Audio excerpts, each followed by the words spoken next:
time we come across one of these blessed days, whether it's the days of Ramadan, the nights of Ramadan, whether it is these 10 days, one of the things that we are encouraged to do is to add to our routine during these days, and then to maintain an element of that routine after those days.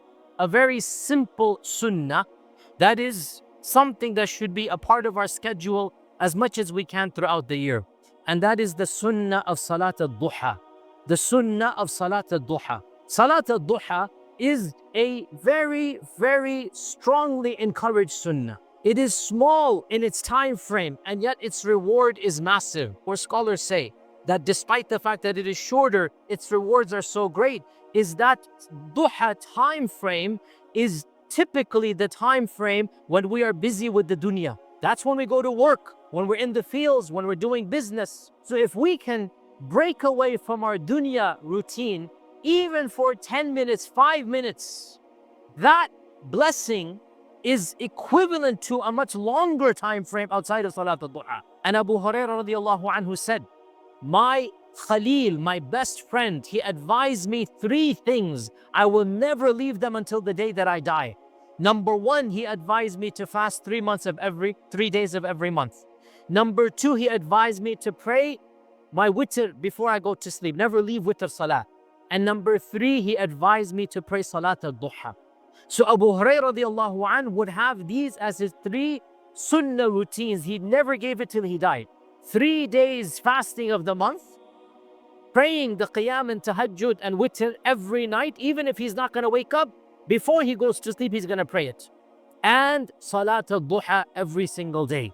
So there are many blessings for Salat al-Duha, and inshallah with this we conclude. Number 1, our Prophet ﷺ called it Salatul Awwabin. If you want to be in that category of Awwab, you have to pray Salat al-Duha.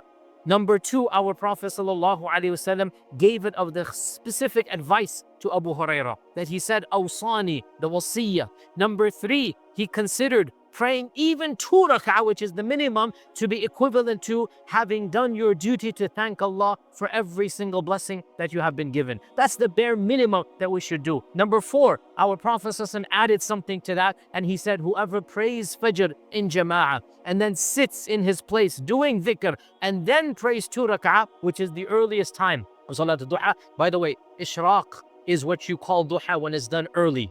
So Ishraq is something where uncommon in our cultures as well, the Indian Pakistani culture. Ishraq is simply the term for Salat al-Duha when it's done in the early morning, but it's also called Salat al-Duha. So if you pray Ishraq prayer after Fajr, but sitting from Fajr until Ishraq time, our Prophet ﷺ said in one report, you will get the reward of Hajj tamma tamma tamma. In another report, he said you'll get the reward of Umrah. The point being, you will get a massive reward for literally, no exaggeration, 45 minutes to 1 hour of ibadah. A massive amount of reward for just sitting after Fajr prayer, doing your adhkar, reading Quran, not doing anything of the dunya, and then as soon as it is time to pray Ishraq, you stand up and you pray Salat al-Duha. He said you will get the reward of an entire Hajj. We sit after Salat al-Fajr, we do our adhkar until it is time to pray Salat al-Duha, and then we pray 2 rak'ah, that's it, and we will get that reward of the Hajj tamma tamma tamma. So this is a small deed,